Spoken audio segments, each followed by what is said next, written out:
So I guess we'll call the Finance Committee meeting to order, even though we had posted for 6. We were present in the Halifax Elementary School Committee meeting just now, which is still going on, but we've now come back to our own Zoom meeting. So tonight is Monday, June 8th, 2020. Time is 7:22 p.m. We're being recorded on Zoom, through which we're having our meeting. On tonight's agenda, we have budgets, wage and personnel recommendations, reserve fund transfers and line item transfers, acceptance of minutes, correspondence, public participation, calendar, and as may arise. So on the issue of budgets, as we mentioned, we were just in the Halifax Elementary School Committee meeting.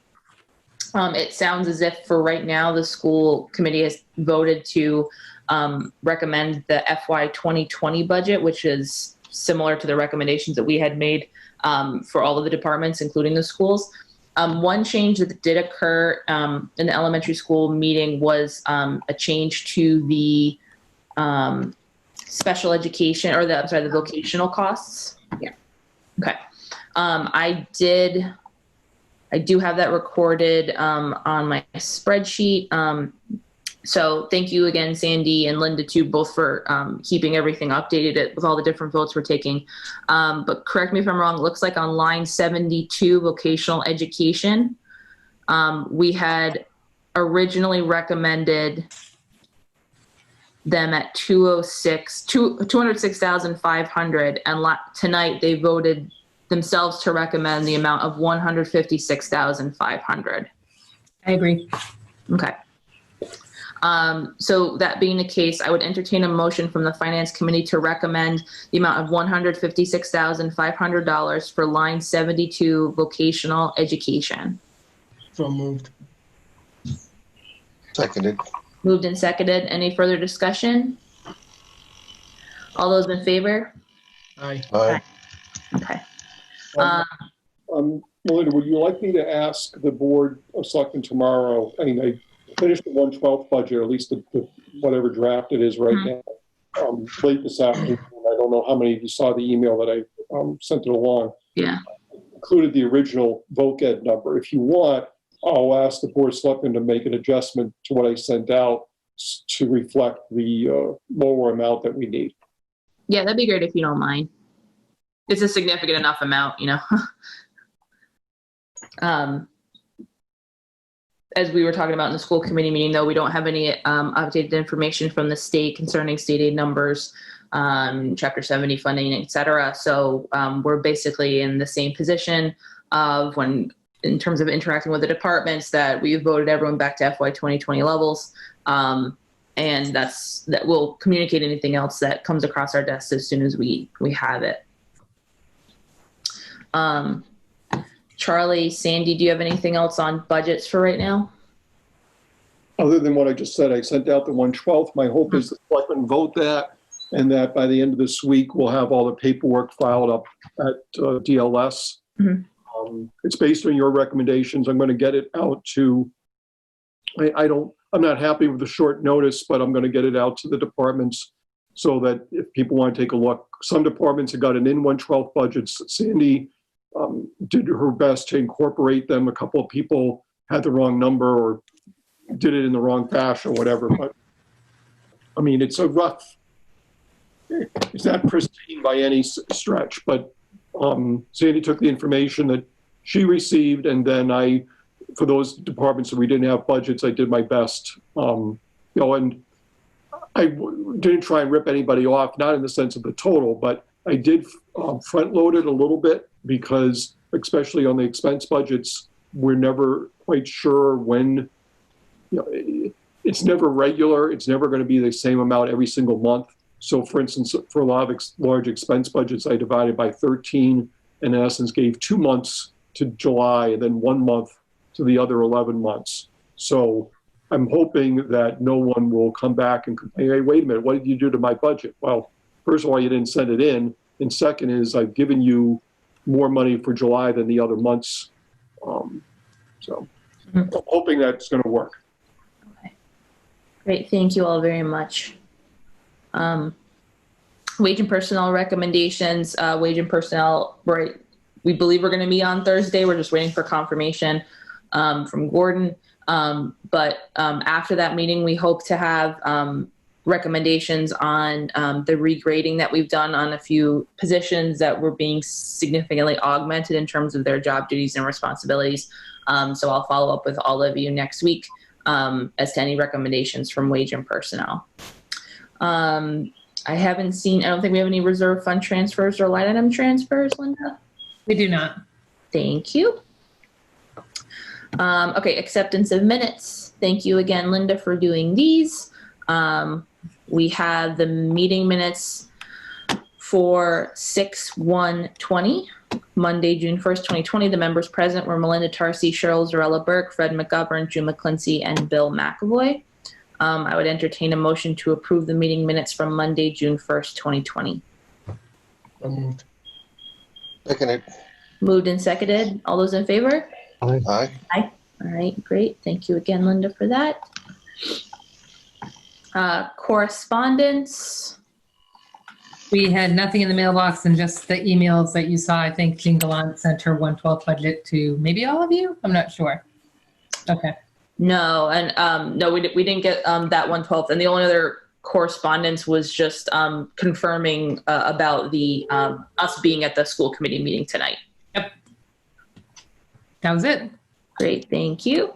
You're welcome. Public participation, if there's anyone from the public who has questions for the finance committee or wants to participate.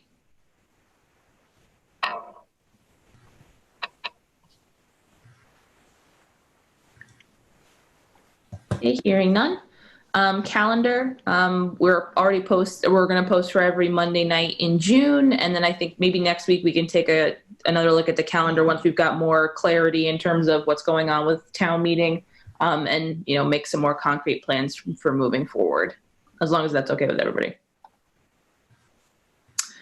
Anything under as may arise? I can speak for a little bit about a couple of things. I don't know if it might get annoying if I sort of using finance committee time to just talk about solar panels, but I know it's an important action item in climate change and stuff. And I know there's the Massachusetts law, mass.gov website that by 2050, there's these mandated reductions and everything. So I don't know. I mean, hopefully it doesn't get annoying that I'm just using a lot of time to talk about that. But so the first thing, before I get to that, the first thing I want to talk about was just it's in Hanson, so I can't really speak to what caused it, but there's on the utility poles, there's the communication lines.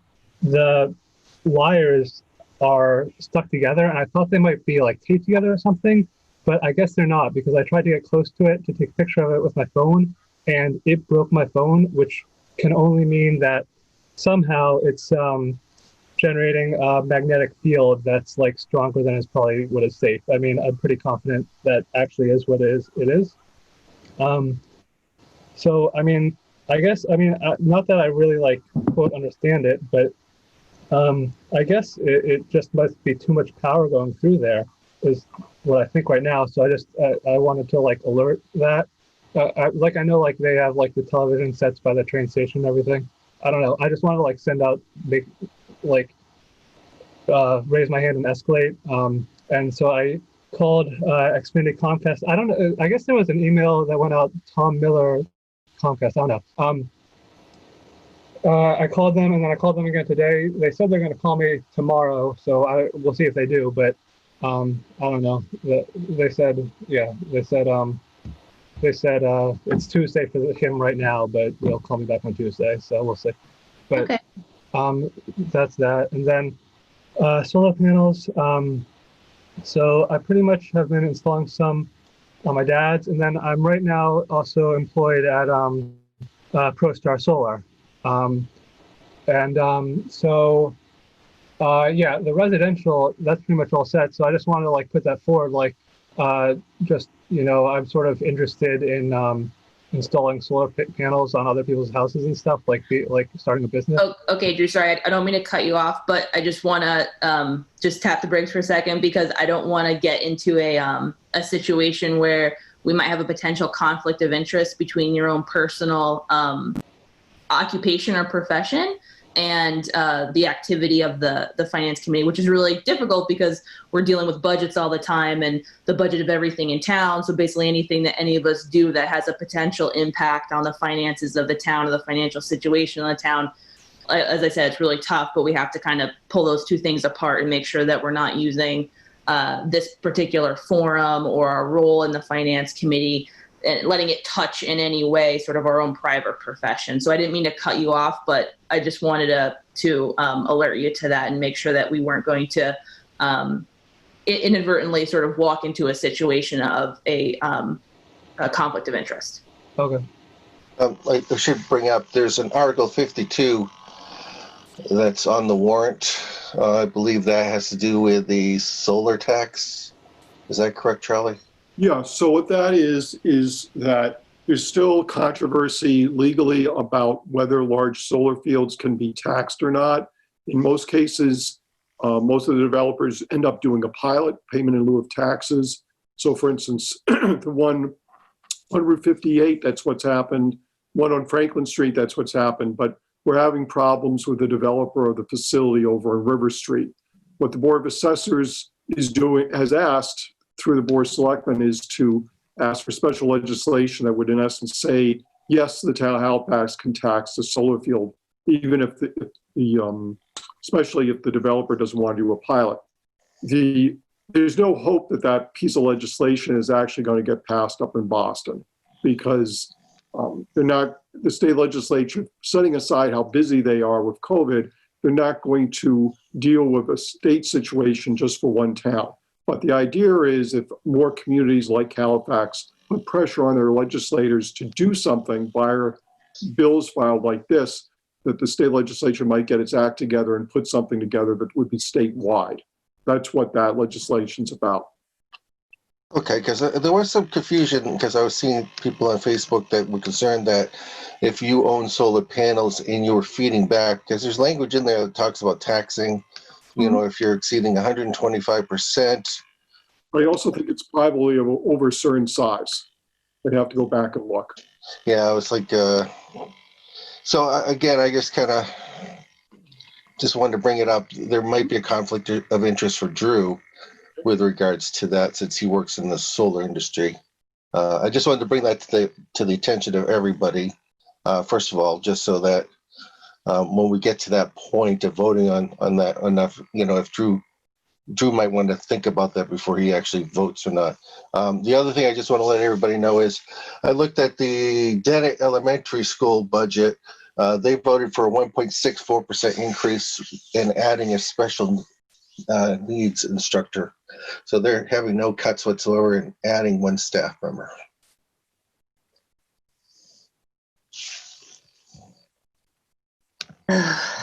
Yeah. So I guess I should move my kids to Plimpton. Yeah, I mean, as I mentioned, as more information becomes available, we'll obviously all keep each other informed, but also be in touch with all the department heads and continue all the open lines of communication that we've been having with everyone. And yeah, I mean, I feel like a broken record every meeting, but honestly, without any additional information, there's nothing else, like we're just stuck. And there's no point in like coming up with all these other scenarios when tomorrow we could get something concrete and it might be completely different than anything we've anticipated. So with that being said, we don't have anything else on the agenda for this evening, so I would entertain a motion to adjourn at 7:36 p.m. I'll make a motion to adjourn. Seconded. Moved and seconded. All those in favor? Aye. Aye. All right. Thank you so much, folks. Take care.